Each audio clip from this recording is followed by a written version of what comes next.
Čo najhoršie sa môže stať? Toto si povedzte, pokiaľ máte obavy pred kúpou nehnuteľnosti. Keď som osobne kupoval prvú nehnuteľnosť, nezarábal som veľa. Mal som obavy, či vôbec budem schopný splácať hypotéku. Predtým som si dokonca nedokázal takmer nič z výplaty odkladať, ale povedal som si, že začnem viac šetriť a nejak to dám. Povedal som si, čo najhoršie sa môže stať, keď sa rozhodnem byt kúpiť. Tak asi, že nebudem môcť splácať hypotéku. Aké by bolo na to riešenie? Vrátim sa naspäť bývať k rodičom a byt dám do prenajmu. Ale veď u rodičov bývam aj teraz. Akurát by som mal ešte byť navyše.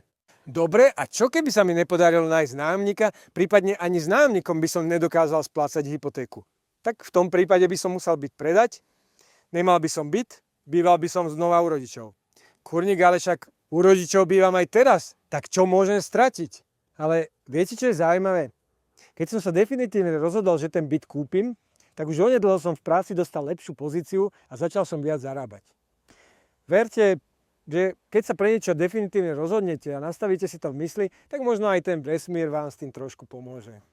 Rozmýšľam ináč, že či tam hejteri zase nebudú, že vesmír vieš, či sa toho nebudú chytať.